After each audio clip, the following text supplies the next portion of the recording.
Bonjour, bienvenue pour ce nouveau rendez-vous de Jeudi Je lis du centre universitaire Rachi. Aujourd'hui, une nouvelle de Mark Twain, Journal d'Adam, Journal d'Ève. C'est parti. Ève, samedi. Je suis arrivé de la veille. J'ai déjà presque un jour. S'il y a eu une avant-veille, moi je n'étais pas là quand elle s'est produite. Je m'en souviendrai sinon. À moins qu'elle n'ait eu lieu dans un moment de distraction. Dorénavant, j'ouvrirai les yeux. Plus rien n'échappera à mon attention. Je l'inscrirai dans mes tablettes, mais il serait bon que je fasse ça dans les règles. Mon instinct me dit que ce genre de détail aura un jour son importance pour les historiens. Parce que j'ai vraiment l'impression d'être une expérience en marche. Je défie quiconque de se sentir plus expérience que moi. En conséquence de quoi, j'en arrive à me convaincre que je ne suis finalement que cela, une expérience. Une simple expérience et rien de plus. Mais si c'est bien le cas, l'expérience en question se réduit-elle à moi seul? Non, je pense que le reste en fait également partie. J'en suis l'élément essentiel, mais à mon avis, le reste en est aussi partie prenante. Ai-je l'assurance de garder le premier rôle, ou dois-je veiller au grain pour le garder?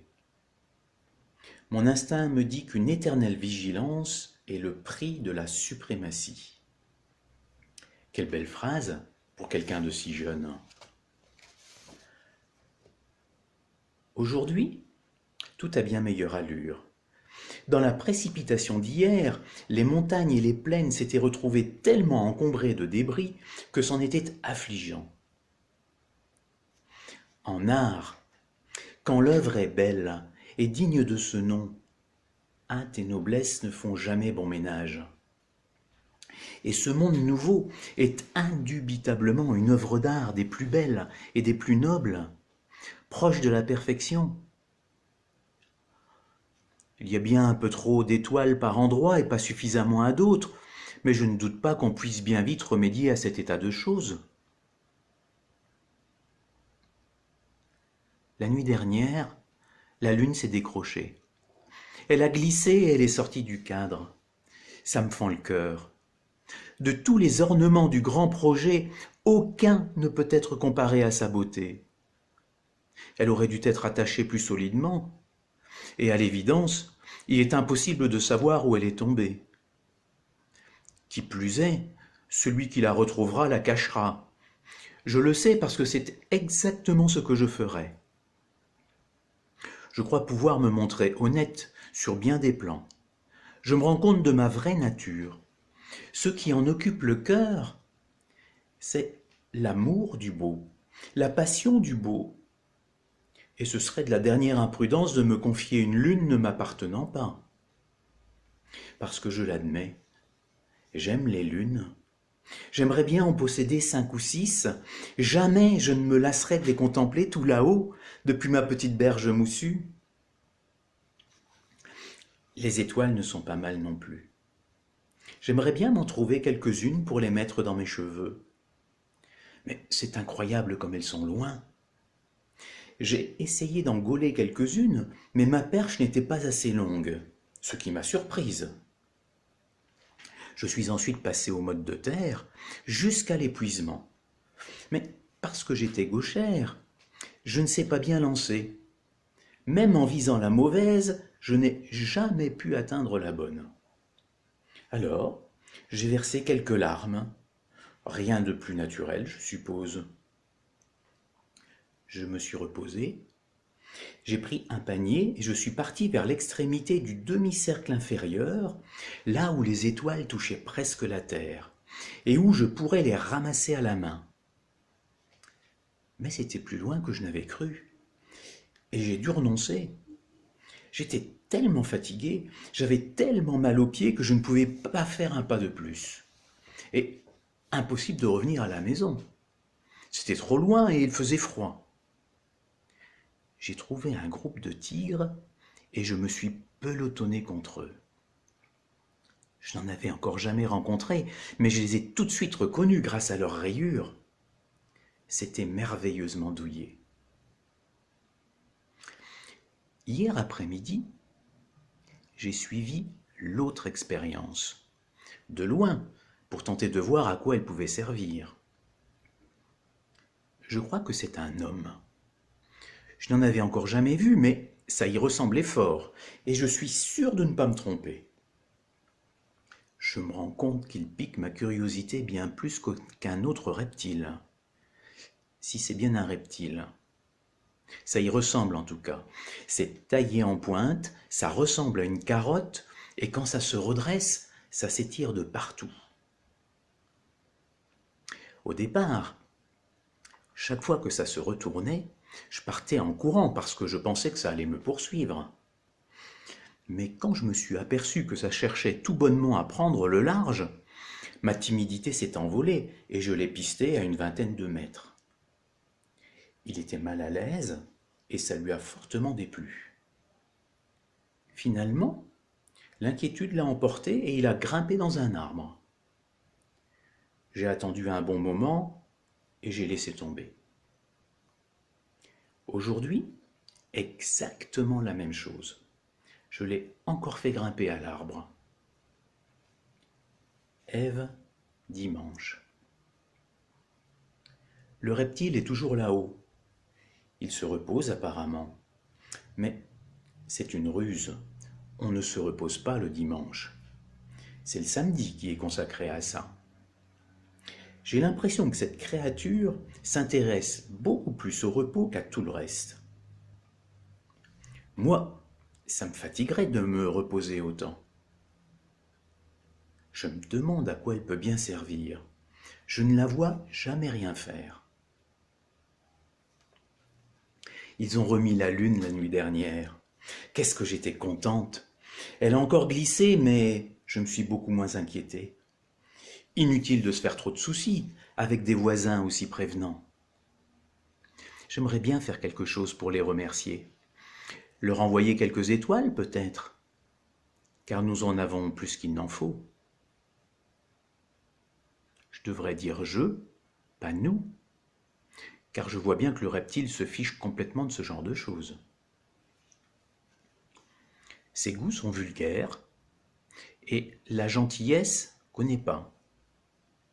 Hier soir, il était redescendu en douce de son perchoir et essayait d'attraper les petits poissons mouchetés qui jouent dans l'étang.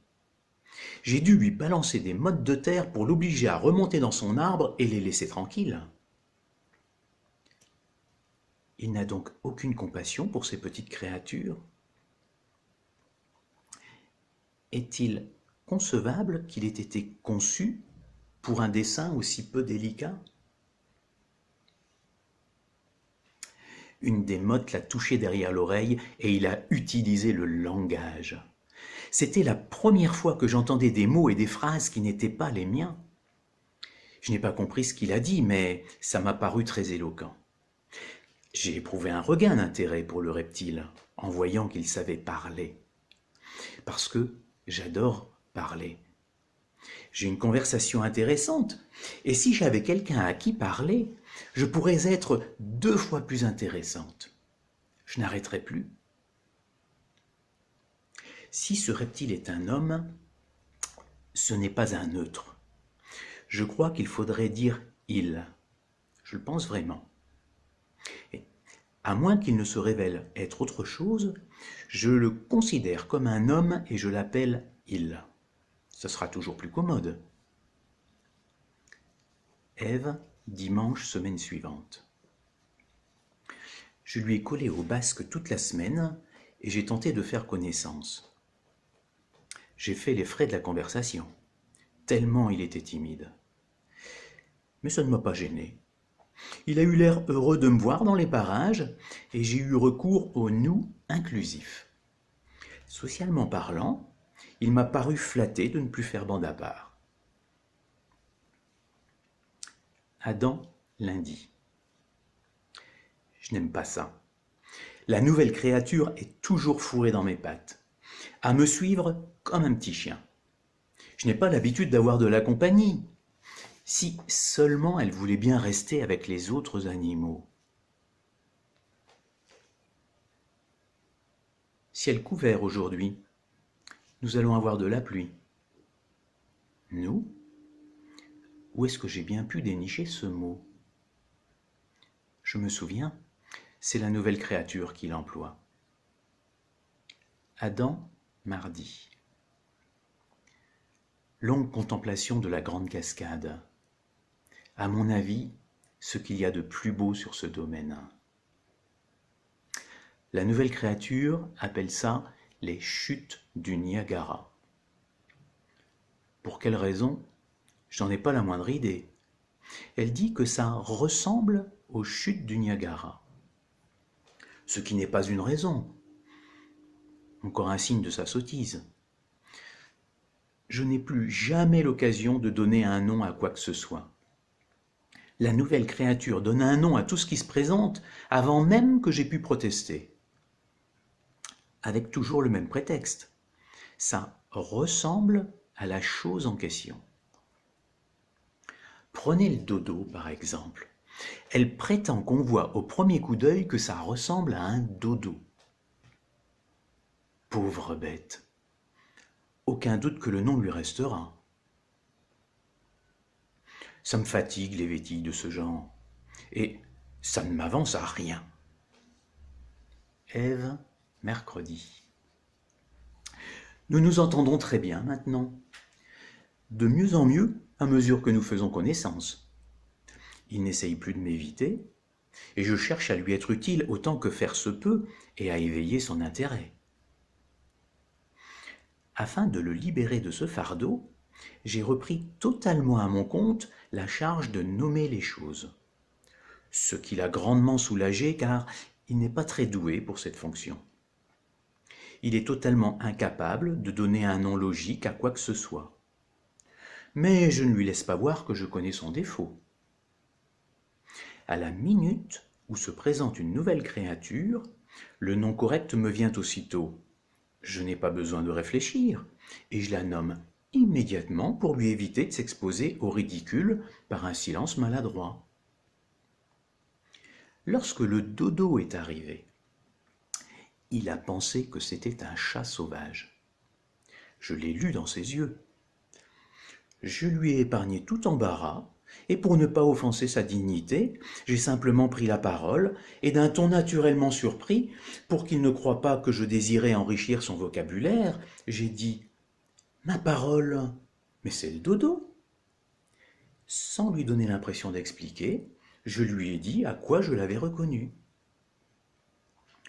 Il a pris un peu la mouche, en voyant que je connaissais cette créature que lui ne connaissait pas. Mais l'admiration s'est vue sur son visage. L'expérience a été très agréable. Adam, mercredi. Me suis construit un abri pour me protéger de la pluie. Mais pas moyen de m'y trouver en paix, à cause de la nouvelle créature. Ça arrive et ça s'installe. Lorsque j'ai essayé de la virer, de l'eau a coulé des orifices par lesquels elle regarde. Et elle l'a essuyé du dos de ses pattes en faisant un drôle de bruit, du genre de ceux que poussent les autres animaux quand ils sont en détresse. Qu'est-ce que je donnerais pour que ça ne parle pas? Ça parle tout le temps. Jamais encore je n'ai entendu de voix d'humain. Le moindre nouveau bruit étrange faisant intrusion dans le silence m'offense l'oreille et résonne comme une fausse note. Et ce nouveau son est tellement tout près de moi, tout contre mon oreille, d'abord d'un côté, puis de l'autre, c'est sans arrêt. Ève, jeudi. Mon premier chagrin. Hier, il m'a évité et semblait souhaiter que je ne lui adresse plus la parole. Je n'arrivais pas à y croire. Moi, j'adorais sa compagnie, l'entendre parler. Alors, comment pouvait-il se montrer aussi injuste quand je n'avais rien fait? Je suis alors reparti et me suis assise seule à l'endroit où je l'avais aperçu la première fois, le matin de notre fabrication. J'avais le cœur serré. À vrai dire, c'était un sentiment tout nouveau que jamais encore je n'avais éprouvé. Un mystère que je n'arrivais pas à élucider. La nuit est tombée. Comme je ne supportais plus de me sentir si seul, je me suis rendu au nouvel abri qu'il s'était construit pour lui demander ce que j'avais fait de mal et tenter de regagner son affection.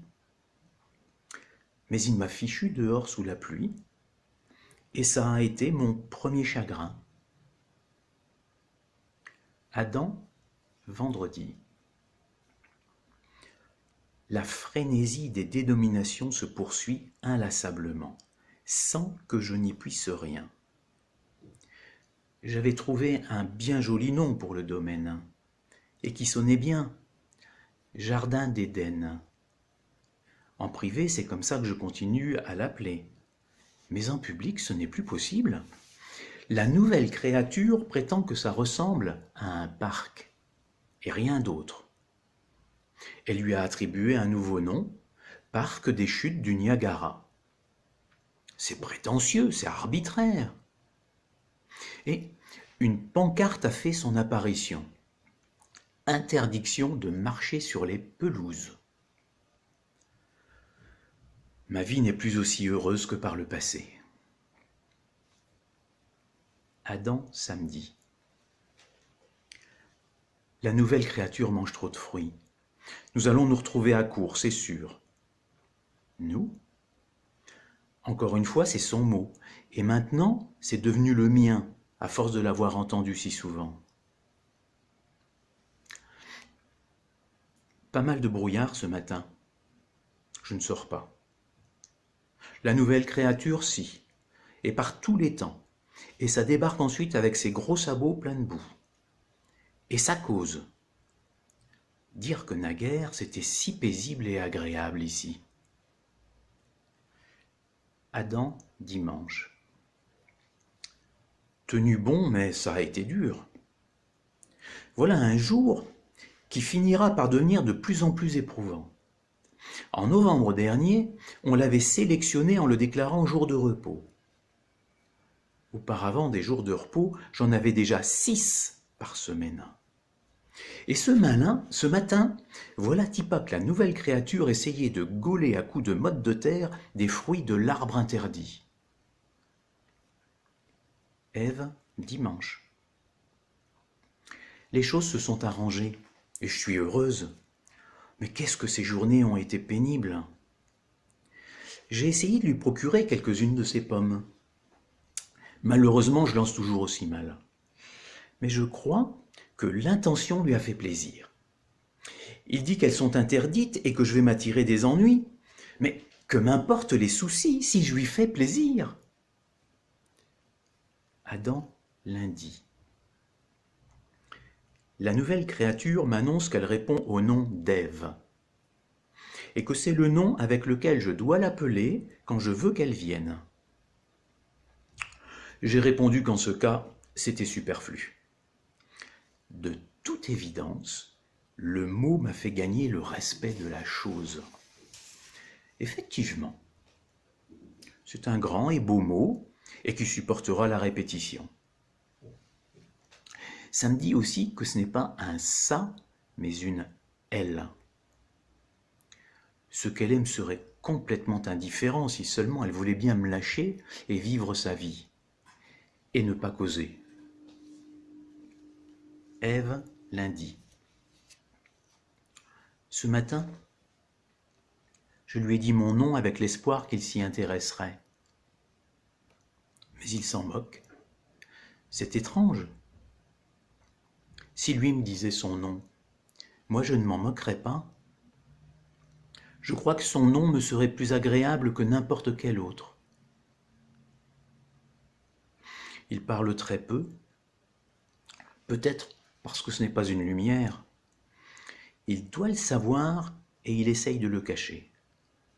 C'est dommage qu'il le prenne ainsi. Un bel esprit brillant, ce n'est rien. C'est le cœur qui fait la vraie valeur. J'aimerais tant lui faire comprendre qu'un cœur aimant est le seul trésor qui vaille. Bien qu'il parle rarement, il dispose d'un vocabulaire d'une richesse inouïe. Ce matin, il a utilisé un mot étonnamment juste. Il l'a repéré de son propre chef et l'a ensuite glissé par 2 fois dans la conversation, comme si de rien n'était.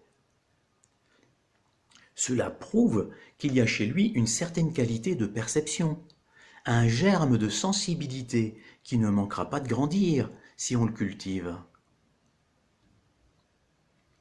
Où a-t-il bien pu dénicher ce mot? Je ne pense pas l'avoir jamais utilisé. Mon nom ne l'intéresse vraiment pas. J'ai tenté de masquer ma déception et je suis parti m'asseoir sur la berge moussue, les pieds dans l'eau. C'est toujours là que je vais quand j'ai besoin de quelqu'un à qui parler.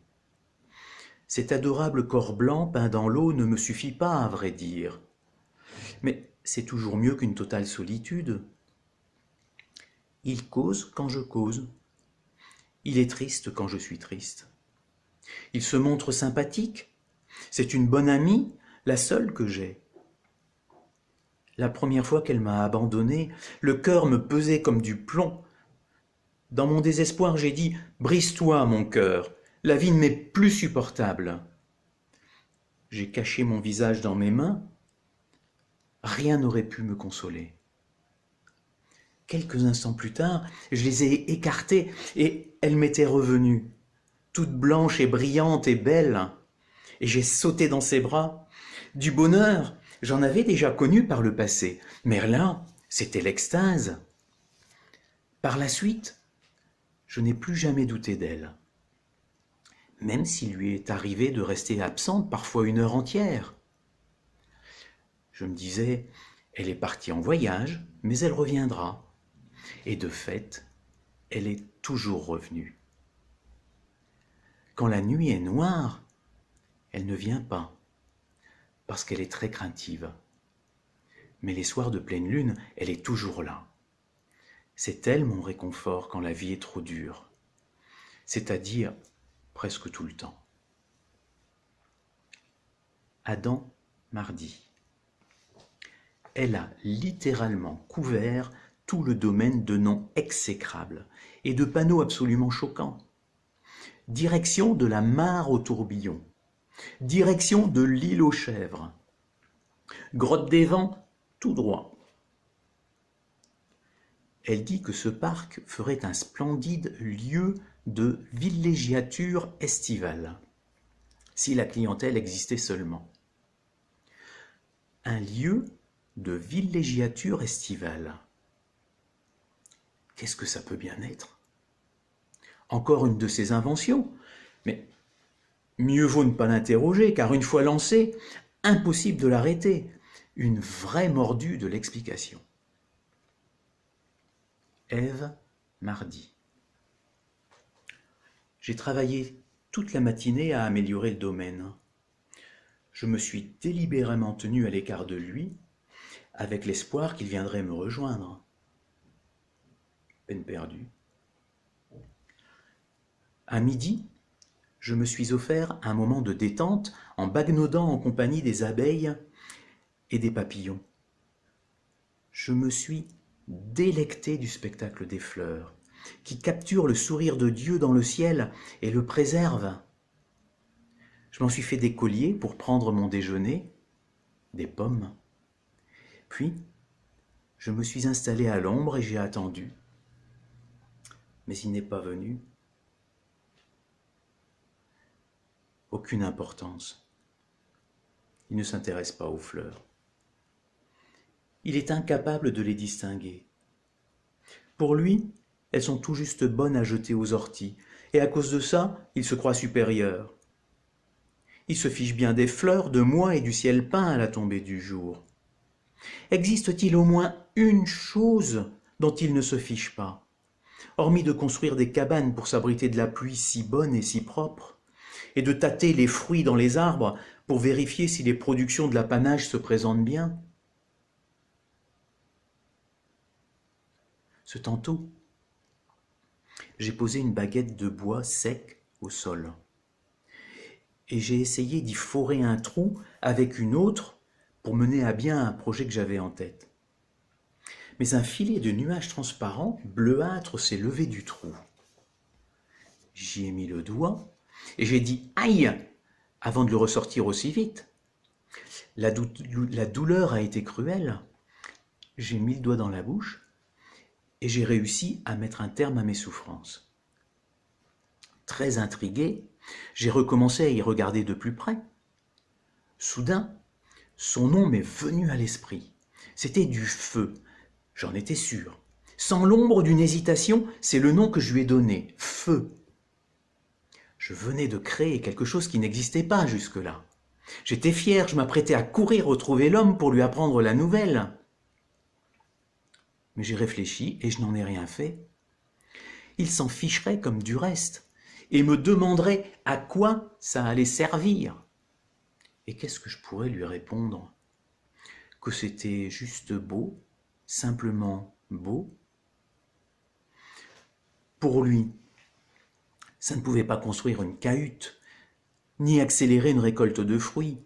C'était une bêtise, une chose vaine. Lui allait me mépriser à cause de ça. Mais pour moi, ce n'était pas méprisable. Et j'ai dit, ô mon feu, que je t'aime, petite créature rose et légère, car tu es si beau, et cela me suffit. Je me suis remise à l'ouvrage, et quand j'ai eu fabriqué un joli tas de poussière de feu, je l'ai vidé dans une brassée d'herbes sèches, bien brunes, avec l'intention de la transporter et de la conserver à la maison. Mais le vent l'a touchée, et elle s'est mise à gicler en me crachant dessus férocement. J'ai tout lâché et je me suis enfui. Quand je me suis retourné, l'esprit bleu était en train de monter vers le ciel, s'étirant comme un nuage soufflé par le vent. Instantanément, j'ai pensé au nom « fumée ». Très vite, des lueurs brillantes et jaunes ont explosé au travers de la fumée. Flammes! Elles se sont mises à grimper aux arbres. Elles jetaient des éclairs tellement splendides que je n'ai pas pu résister. J'ai applaudi des deux mains, j'ai ri, j'ai dansé devant cet enchantement si étrange et beau. Il est arrivé en courant. Il a regardé un instant. Il a demandé ce que c'était. Pourquoi est-il allé poser une question si directe? Quel dommage! J'ai dû répondre naturellement. J'ai dit que c'était du feu. Il s'est senti gêné de devoir demander ce que je savais. Mais je n'y étais pour rien. Je n'avais pas l'intention de le vexer. Et après un temps de silence, comment est-ce arrivé? Encore une question directe, qui demandait une réponse directe. C'est moi qui l'ai fait. Le feu se propageait de plus en plus loin. Il s'est avancé en bordure, a regardé au sol. Qu'est-ce que c'est que ça? Des charbons de bois. Il en a ramassé un pour l'examiner, s'est ravisé et l'a reposé. Et puis il est reparti. Rien ne l'intéresse. Moi, ça m'intéressait. Il y avait des cendres grises et douces. J'ai su ce qu'elles étaient immédiatement. Et les braises, je connaissais aussi les braises. Je les ai dégagées pour retrouver le reste de mes pommes, mais elles étaient gâchées, en apparence seulement, parce qu'en fait, elles étaient bien meilleures que les crues. Le feu est une chose superbe. Un jour, à mon avis, il sera bien utile. Adam, extrait non daté. Je devrais garder à l'esprit le fait qu'elle est encore très jeune. C'est encore une petite fille. Je devrais être plus indulgent. Elle s'intéresse à tout. Elle veut tout de suite. Il y a des animaux qui m'indiffèrent. Elle, non. Elle les accepte tous et ouvre les bras en grand à chaque nouveau venu. Pour elle, le monde est un enchantement, un mystère. Quand elle trouve une fleur nouvelle, c'est un tel délice qu'elle en reste coite. Elle doit lui inventer toutes sortes de petits noms tendres. Les couleurs lui font perdre la tête. Le bleu du ciel, les reflets nacrés de l'aube, les îlots dorés flottant sur des mers écarlates au crépuscule, les rivières d'étoiles qui scintillent dans l'infini de l'espace. Rien de tout cela n'a la moindre valeur pratique, pour autant que je sache. Mais parce qu'il y a de la couleur et de la majesté, ça lui suffit. Si seulement elle voulait bien se taire un peu et s'agiter moins en restant 2 minutes tranquille. Alors, je crois que j'aurais du plaisir à la regarder. En fait, j'en suis même sûr. Car c'est une créature très avenante, souple, élancée, coquette, pleine de rondeur, le corps superbe, preste et gracieux. Un jour qu'elle était grimpée sur un rocher, inondé de soleil, suivant le vol d'un oiseau dans le ciel, j'ai compris combien elle était belle. Et s'il y a une chose qui ne l'intéresse pas, elle n'est pas sur ma liste. Elle n'est jamais mieux satisfaite que par l'expérimentation concrète. Elle est née scientifique. C'est bien ainsi qu'il faut procéder, j'en conviens. J'en ressens déjà l'influence. Si j'étais plus souvent avec elle, je pense que je me laisserais convaincre et mettrais ce principe en pratique. Ève, vendredi. Je l'ai revu, lui, un bref instant, lundi dernier à la nuit tombée. J'espérais qu'il allait me féliciter pour les efforts que je mettais en œuvre pour améliorer le domaine. Mais il m'a tourné le dos et il est reparti. Il faisait aussi la tête pour une autre raison. J'avais essayé de le dissuader de descendre les chutes. La raison en est que le feu m'avait révélé un sentiment totalement différent de l'amour, du chagrin que j'avais déjà découvert. La peur. Et c'est horrible. Je regrette de l'avoir connue. Elle me gâche mon bonheur, me fait trembler. Mais la peur, il ne sait toujours pas ce que c'est. Alors, il ne pouvait pas me comprendre. Et je ne suis pas parvenu à le convaincre. Adam, vendredi. Elle m'implore de ne plus aller aux chutes. Elle dit que ça l'angoisse. Je me demande bien pourquoi. C'est une chose que j'ai toujours faite. J'ai toujours aimé ça, piquer une tête, prendre du plaisir, sentir toute cette fraîcheur. Dans mon esprit, j'ai toujours pensé qu'elles étaient là pour ça, les chutes. Je ne vois pas à quoi d'autre elles pourraient bien servir. Il a bien fallu qu'elles soient destinées à quelque chose. Et elle dit que les chutes n'ont été créées que pour faire joli dans le décor, comme le rhinocéros ou le mastodonte. J'ai pris un tonneau pour franchir les chutes. J'ai traversé la mare au tourbillon et les rapides, d'où des jérémiades pénibles. Je ne me sens plus du tout libre ici. Ce qu'il me faut, c'est un changement de décor. Ève, mardi, mercredi, jeudi et aujourd'hui. Tout ce temps sans le voir, ça fait long quand on est toute seule. Mais mieux vaut être seule que non désirée. Il fallait absolument que je me trouve une compagnie. J'ai été faite pour ça, je crois. Alors, je me suis liée avec les animaux. Ils sont absolument adorables et d'une politesse exquise. Jamais ils ne vous font la tête. Jamais ils ne vous donnent le sentiment que vous les dérangez. Ces jours-ci, nous avons vraiment pris du bon temps et je ne me suis jamais sentie seule. Il y en a toujours une tripotée alentour. Et quand vous contemplez cette mer de fourrure, vous ne voyez que mouchetis et taches de couleurs chatoyantes, sans compter les tempêtes d'oiseaux familiers avec leurs ouragans d'ailes bruissantes. C'est le flamboiement le plus multicolore dont vous puissiez rêver.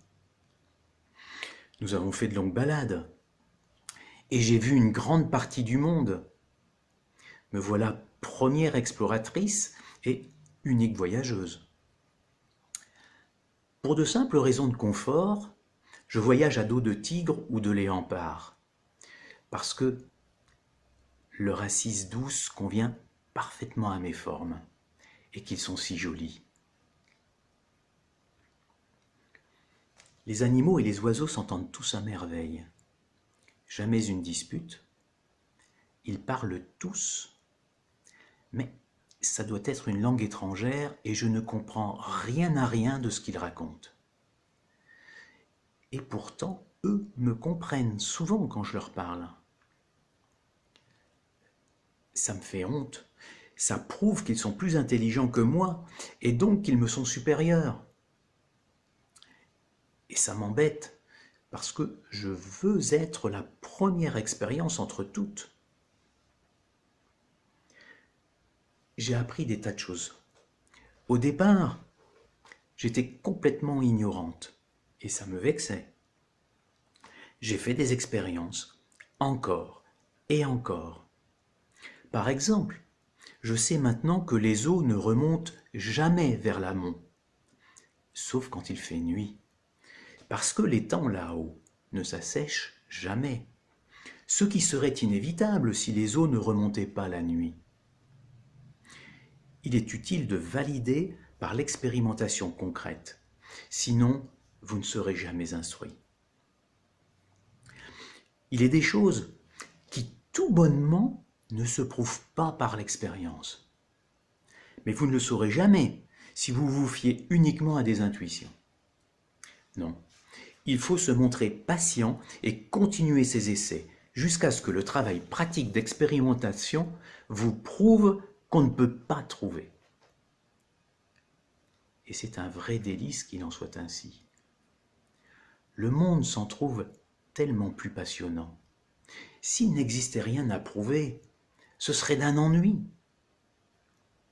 Le seul fait d'essayer de confirmer et d'infirmer au final est tout aussi passionnant que d'essayer de confirmer pour réussir à confirmer.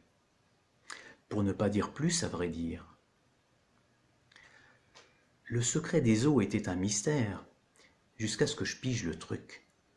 Ensuite, le charme a été rompu, et j'ai eu le sentiment d'avoir perdu quelque chose. Par expérience, je sais que si vous lancez une plume dans les airs, elle vogue et finit par disparaître à votre vue. Ensuite, vous lancez une motte de terre. Et alors, rien du tout. À chaque fois, elle retombe. Je suppose qu'il s'agit d'une illusion d'optique. Je veux dire, pour l'un comme pour l'autre des deux termes de l'expérience, la plume ou la motte. Je ne parviens pas à démontrer où est l'illusion. Je ne peux démontrer qu'une chose, plume ou motte, l'un des deux est un imposteur. Mais je trouverai bien un moyen, à la suite de quoi cette excitation-là aussi aura disparu. Ça me rend triste, car petit à petit, lorsque je serai parvenu à tout prouver, rien n'aura plus le moindre charme. Au départ, je ne parvenais pas à comprendre pourquoi j'étais faite. Maintenant, je pense que c'est pour sonder les secrets de ce monde merveilleux, être heureuse et remercier le grand donateur d'avoir conçu tout cela. Je pense qu'il me reste encore bien des choses à apprendre, et si je m'économise et ne me presse pas trop, elles pourront durer des semaines, je l'espère en tout cas. Par simple observation, je sais que les étoiles ne vont pas durer. J'en ai vu parmi les meilleures fondre et dégringoler du ciel. Dans la mesure où une étoile peut fondre, elles le peuvent toutes, et tout en une seule et même nuit. Ce chagrin-là, je m'y prépare.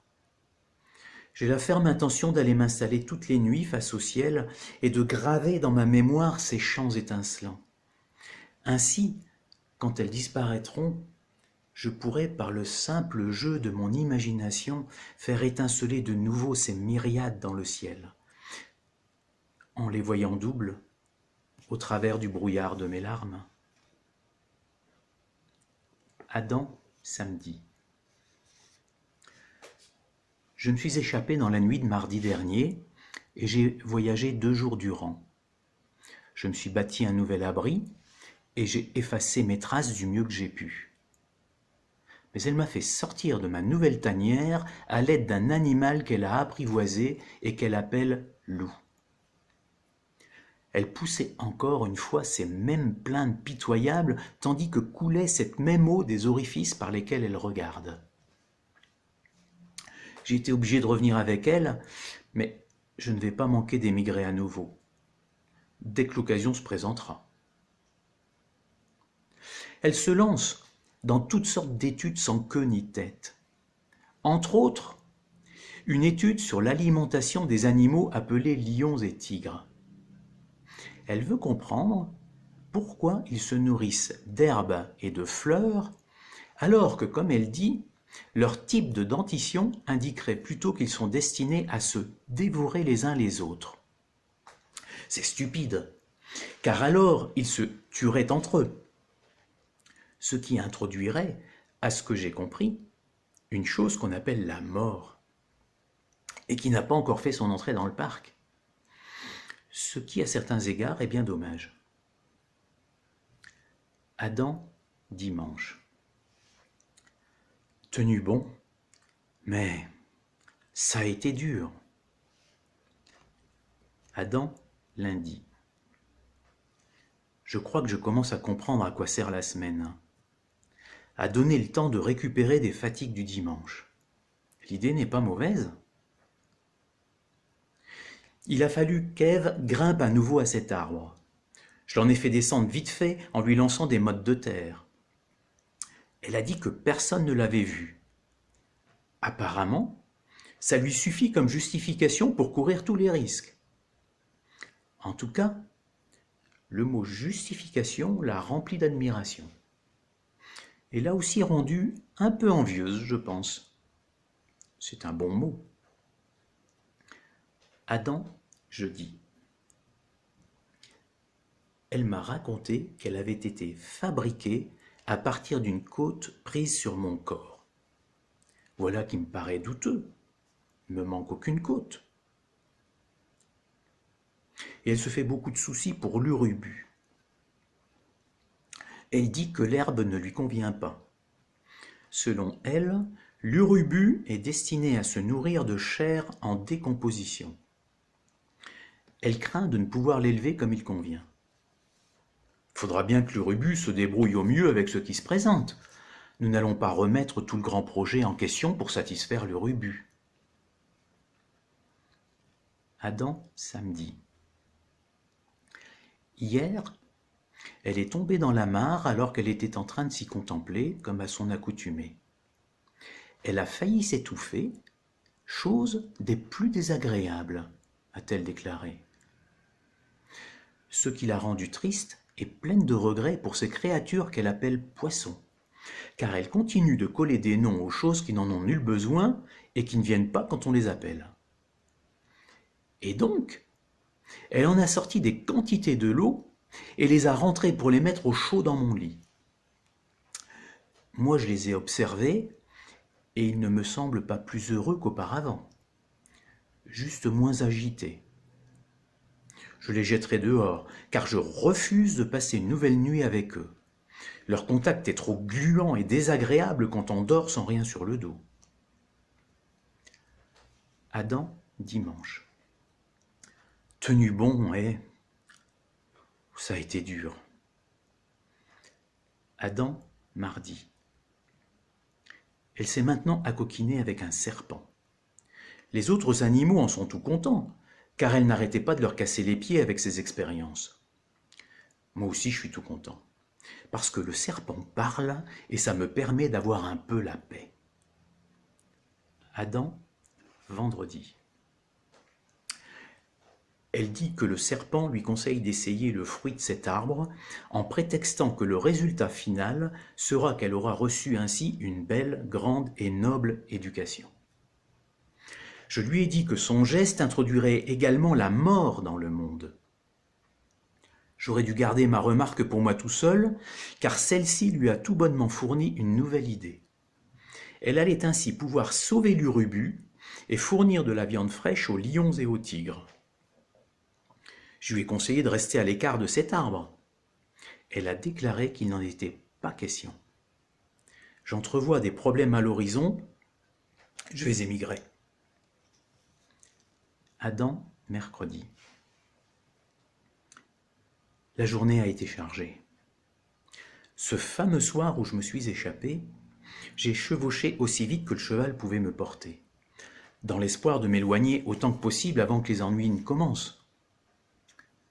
Cependant, 1 heure environ après le lever du soleil, au beau milieu d'une plaine en fleurs où des milliers d'animaux étaient occupés à paître, ou jouaient les uns avec les autres, soudainement, sans prévenir, s'est déclenchée dans leur rang une vraie tempête de bruits effrayants, chaque bête se mettant à détruire sa voisine.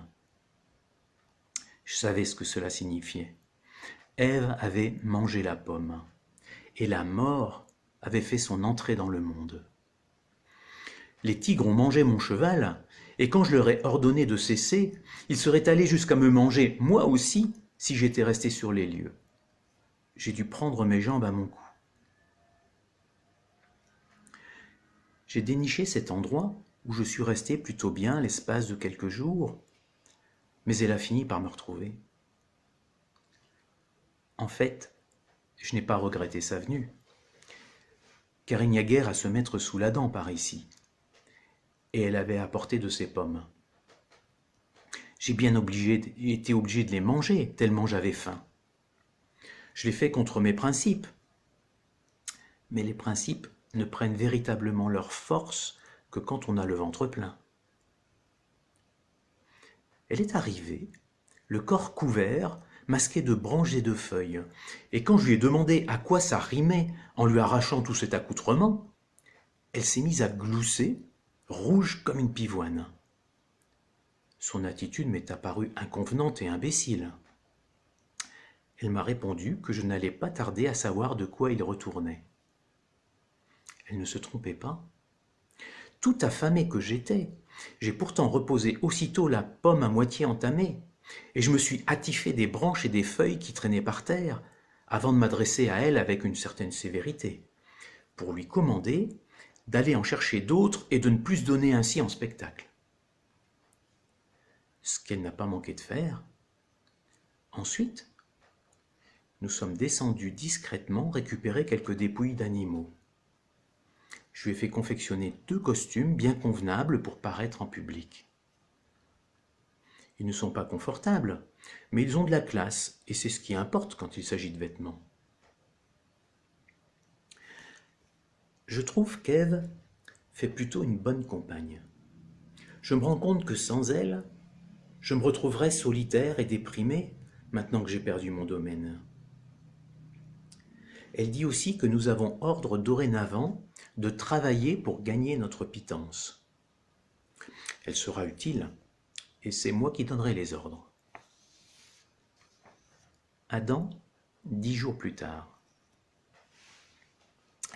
C'est moi qu'elle accuse d'être la cause de notre désastre. Elle dit, apparemment en toute vérité et sincérité, que le serpent lui avait donné l'assurance que le fruit défendu n'était pas la pomme, mais la poire. J'ai répondu qu'en ce cas j'étais innocent, car je n'avais pas mangé la moindre poire. Elle a précisé alors que le serpent lui a appris que prendre pour une poire, au sens figuré, signifiait se moquer. J'ai pâli en entendant ces mots. Elle m'a alors demandé si c'était justement ce que j'avais fait au moment de la catastrophe. J'ai été forcé de reconnaître que oui. même si ce n'était pas à voix haute. Voici. Je repensais au jour où le brontosaure a débarqué dans le camp à pattes géants et qu'elle a voulu le garder. Pour moi, c'était un désastre ambulant. On voyait à son seul regard qu'il pouvait se montrer distrait et avec ses 7 mètres de haut et 24 mètres de long, réduire la maison en miettes. En dépit de quoi, elle a voulu l'apprivoiser et s'est mise en tête d'installer une laiterie. Au souvenir qu'elle s'était trompée de sexe, j'ai éclaté de rire en pensant « Quelle gourde! Mais quelle gourde !» Eh bien, justement, a dit Ève triomphante, le serpent en a aussi parlé en évoquant la première poire de l'histoire. Hélas, la faute était bien mienne. Oh, que je regrette. Je regrette. Ève après la chute. Avec le recul, le jardin reste pour moi un rêve. Il était beau, d'une beauté sans égale. Il est perdu aujourd'hui. Le jardin est perdu, mais lui, je l'ai trouvé. Et je suis satisfaite.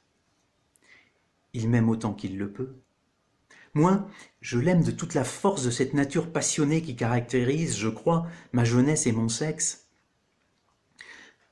Lorsque je me pose la question, pourquoi je l'aime ? Je m'aperçois que je ne sais pas et ne me soucie guère de savoir. J'en conclus que ce genre d'amour n'est pas le résultat d'un raisonnement, comme celui qu'on peut porter aux reptiles et aux animaux. Et je pense qu'il faut qu'il en soit ainsi.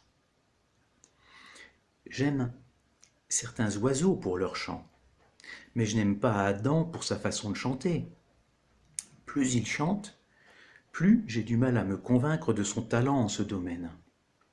Ce qui ne m'empêche pas de lui demander de chanter. Je ne l'aime pas pour son intelligence. Elle est ce qu'elle est. On ne peut pas la lui reprocher. Elle est comme Dieu l'a faite, et c'est suffisant.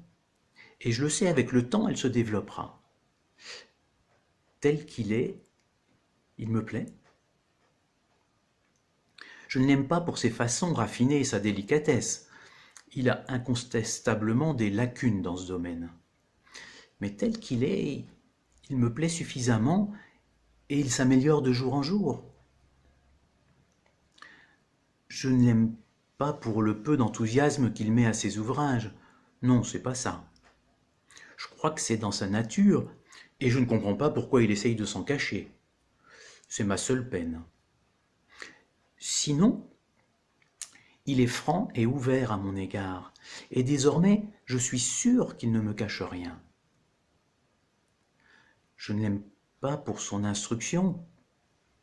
C'est un autodidacte, c'est vrai qu'il connaît une multitude de choses. Mais est-ce du savoir ? Je ne l'aime pas pour son esprit chevaleresque, non. C'est vrai qu'il m'a mouchardé, mais je ne l'en blâme pas pour autant. C'est une caractéristique de son sexe, et ça, il n'a pas choisi. Alors, comment se fait-il que je l'aime ? Simplement parce que c'est un homme, je pense. Le fond de sa nature, c'est sa bonté, et je l'aime pour ça. Mais je pourrais tout aussi bien l'aimer sans. Il est fort, il est beau, et c'est pour ça que je l'aime. Je l'admire, je suis fier de lui. Mais je pourrais l'aimer sans ses qualités. S'il était comme Monsieur Tout-le-Monde, je l'aimerais encore. Je me mettrais en 4 pour lui. Je prierais pour lui, et je veillerais à son chevet jusqu'à ma mort. Oui, je pense que je l'aime tout bonnement parce qu'il est un homme et qu'il est à moi. Il n'y a pas d'autre raison, j'imagine. Et c'est bien ce que je disais au départ. Ce genre d'amour n'est pas le résultat d'un raisonnement. Il vous vient, personne ne sait d'où, il ne peut pas s'expliquer, et nul n'en a besoin. Voilà ce que je pense. Mais je suis qu'une fille, la toute première d'entre les filles à m'attaquer à ce problème. Et il se pourrait bien, par mon inexpérience, que je n'ai pas tout compris comme il se devait. Adam, nouvelle année. Ève l'a appelé Caïn. Elle l'a capturé alors que j'étais remonté dans le nord pour poser des pièges. Elle l'a capturé à 3 kilomètres de notre abri, ou peut-être 5. Elle ne se souvient plus très bien. Lui nous ressemble d'une certaine manière, et il est possible qu'il nous soit apparenté. C'est ce qu'elle pense en tout cas. Mais à mon avis, elle commet une erreur. La différence de taille suffit logiquement à conclure qu'il s'agit d'une nouvelle espèce d'animaux. Peut-être un poisson. Bien que lorsque je l'ai mis dans l'eau pour voir, il est sombré. Elle a plongé aussitôt pour l'en sortir, avant même la fin de l'expérience. Moi, je persiste à penser qu'il s'agit d'un poisson. Mais pour elle, peu importe, et elle refuse de me le laisser pour une nouvelle tentative. Je ne comprends absolument pas comment l'arrivée de cette créature a pu changer à ce point la nature d'Ève. Il est impossible de lui faire entendre raison. Elle lui attache plus d'importance qu'aux autres animaux sans pouvoir expliquer pourquoi. Son esprit est en pleine déroute et les signes ne manquent pas. Il lui arrive de prendre le poisson dans ses bras la moitié de la nuit quand il se plaint parce qu'il veut retourner dans l'eau. Elle lui manifeste sa sollicitude de 1000 manières. Je ne l'ai encore jamais vu se comporter ainsi à l'égard d'un poisson. Naguère, elle jouait de la même manière avec les petits tigrons, mais ce n'était qu'un jeu. Jamais elle n'a fait autant de chichi quand ils digéraient mal leur dîner. Tout cela me trouble. Adam, dimanche. Le dimanche, elle ne travaille pas. Elle aime bien que le poisson vienne se vautrer sur elle. Elle émet des petits bruits bizarres et fait semblant de lui mordiller les pattes, ce qui le fait rire. Jamais encore je n'ai vu un poisson capable de rire. Je commence à avoir des doutes. J'en suis arrivé à aimer les dimanches, moi aussi. Travailler la semaine durant, c'est physiquement exténuant. Il faudrait davantage de dimanches. Jadis, c'était des jours difficiles.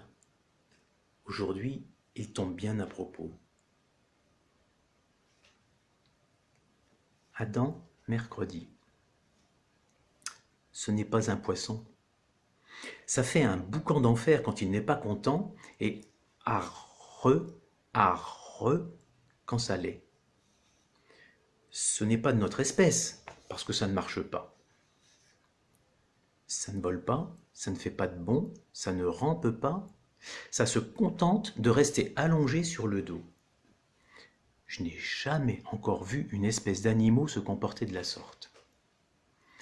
Moi, j'ai dit que c'était une énigme. Ève s'est contentée d'admirer le mot sans le comprendre. Jamais encore une chose ne m'avait plongé dans une telle perplexité. Adam, 3 mois plus tard. Ma perplexité augmente. Je dors, mais guère. Ça a cessé de rester sur le dos et ça se promène à 4 pattes maintenant.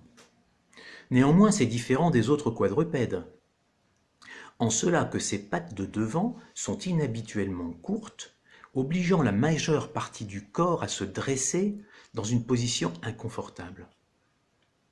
C'est bâti à peu de choses près comme nous, mais sa méthode de déplacement montre bien qu'il n'est pas de notre espèce.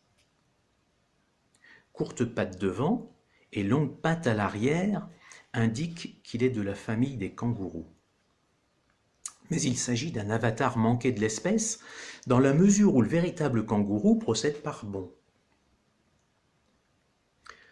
Dans la mesure où c'est moi qui l'ai découvert, je l'ai appelé kangourou adamsiensis.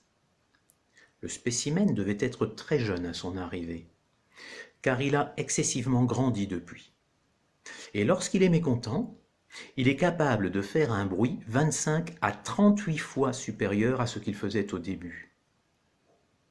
Les moyens de coercition ne changent rien à l'affaire. Ils ont l'effet inverse. J'ai donc cessé d'appliquer cette méthode. Ève parvient à l'apaiser par la persuasion et aussi en lui donnant des choses dont elle lui avait dit précédemment qu'elle ne les lui donnerait pas. Il est étrange qu'il soit le seul spécimen de son espèce. Et c'est pourtant le cas. Je me suis littéralement épuisé ces dernières semaines à tenter d'en découvrir un autre. Je l'aurais ajouté à ma collection, et le nôtre y aurait gagné un compagnon de jeu. Adam, 3 mois plus tard. Le kangourou continue toujours de grandir, ce qui ajoute à ma perplexité. Jamais encore je n'en ai connu qui mettent autant de temps à atteindre sa taille adulte. Il a maintenant de la fourrure sur la tête, assez semblable à notre chevelure, mais en beaucoup plus fin et plus doux. Et surtout rouge, au lieu de noir. Je ne vais pas tarder à perdre la tête à vouloir suivre l'évolution de cette créature zoologiquement inclassable. J'ai capturé un vrai kangourou, en me disant que le nôtre apprécierait cette compagnie, dont il pouvait se sentir proche. Mais ça a été une erreur de ma part. À la vue du kangourou, il a piqué une telle crise que j'ai eu la conviction qu'il n'en avait encore jamais vu. Je le plains, ce pauvre petit animal bruyant, mais que puis-je faire pour le rendre heureux? Si seulement je pouvais l'apprivoiser, mais plus j'essaye, plus je fais empirer les choses. J'ai voulu le relâcher, mais Ève n'a rien voulu savoir. J'ai trouvé ça cruel, ça ne lui ressemble guère. Mais peut-être a-t-elle raison. Il pourrait se retrouver plus seul que jamais, car dans la mesure où moi je n'arrive pas à en trouver un autre, comment lui le pourrait-il? Adam, 5 mois plus tard. Ce n'est pas un kangourou. Non, car il se tient au petit doigt d'Ève et parcourt quelques pas sur ses pattes arrière avant de tomber. Il s'agit probablement d'une sorte d'ours sans queue. Les ours sont dangereux depuis notre catastrophe, et je ne laisserai pas celui-ci rôder aux alentours bien longtemps avant de lui mettre une muselière. J'ai proposé à Ève de lui proposer un kangourou si elle acceptait de relâcher celui-ci. Mais ça n'a servi à rien, elle est absolument déterminée à nous exposer à toutes sortes de risques imbéciles. N'était pas comme ça avant qu'elle perde la tête. Adam, une quinzaine plus tard. Je lui ai examiné la gueule. Pas de danger pour le moment. Il n'a qu'une dent. Et toujours pas de queue. Il fait plus de bruit que jamais, surtout la nuit. Tous les matins, je lui inspecterai les dents, et s'il se retrouve la gueule pleine de crocs, son heure sera venue de quitter les lieux. Queue ou pas queue, parce qu'un ours n'a pas besoin de queue pour être dangereux. Adam, 4 mois plus tard. L'ours a appris à se dépatouiller tout seul et se trimballe comme un grand sur ses pattes arrière en disant papa et maman. Cette ressemblance avec de vrais mots pourrait n'être que fortuite, sans signification particulière. Mais c'est un détail qui n'en reste pas moins extraordinaire. Aucun ours ne s'en montre capable. Ce talent d'imitation, l'absence de queue et de fourrure suffisent à prouver qu'il s'agit d'une nouvelle espèce d'ours, dont l'étude sera certainement intéressante. Je vais partir pour une expédition dans les forêts du Nord, je me livrerai à une exploration minutieuse, et s'il en existe un autre exemplaire, je finirai par le dénicher. Je vais partir dès que j'aurai muselé celui-ci. Adam, 3 mois plus tard. La chasse a vraiment été très épuisante, ce qui n'empêche pas que je rentre bredouille. Entre-temps, Sans même s'éloigner du campement, Ève en a capturé un autre. Elle a une veine vraiment incroyable. Jamais je n'ai vu ça. Comment cette chose a-t-elle pu croiser son chemin? Adam, le lendemain. J'ai passé mon temps à comparer le nouveau à l'ancien.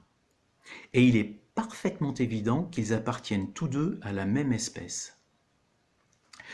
J'avais l'intention d'en empailler un pour ma collection. Mais pour une raison inconnue, Ève se montre farouchement hostile à cette idée. J'ai donc laissé tomber, mais je pense que ce serait une perte irréparable s'il s'échappait. Le plus âgé est plus docile qu'il ne l'a été. Il sait rire et parler comme un perroquet. Je serais très étonné qu'il se révèle être une nouvelle espèce de perroquet. Pourtant, je ne devrais pas être surpris car depuis les premiers jours, il a déjà été tout et n'importe quoi. Le nouveau est aussi laid aujourd'hui que l'était le vieux à son arrivée. Ève l'appelle Abel. Adam, 10 années plus tard. Ce sont des garçons. Nous l'avons découvert voici bien longtemps. C'était leur forme inachevée qui nous a troublés à leur arrivée. Nous manquions d'expérience. Il y a quelques filles aussi à présent. Abel est un bon garçon, mais si Caïn était resté ours, il aurait gagné au change. Après toutes ces années, je comprends que je m'étais trompé sur Ève du tout au tout. Il est bien préférable de vivre avec elle hors du jardin que d'y être resté sans elle. Au départ, j'ai pensé qu'elle parlait trop. Mais aujourd'hui, je serais trop malheureux si cette voix disparaissait de mon existence. Bénie soit la poire qui nous a rapprochés en m'enseignant la bonté de son cœur et la tendresse de son esprit. Ève, 40 ans plus tard. Je n'ai qu'une prière, qu'un seul désir, que nous puissions quitter cette vie ensemble. Et ce désir aura sa place dans le cœur de toute épouse aimante jusqu'à la fin des temps, et portera mon nom. Mais si l'un des deux doit partir avant l'autre, que ce soit moi, c'est aussi ma prière, car lui est fort et moi je suis faible. Sans lui, la vie ne serait pas une vie. Comment pourrais-je la supporter? Cette prière est aussi immortelle. C'est moi la première épouse, et la dernière sera faite à mon image. Sur la tombe d'Ève, épigraphe d'Adam. En quelque lieu qu'elle eût été, c'est là que se trouvait l'Éden. Je vous remercie. À la prochaine.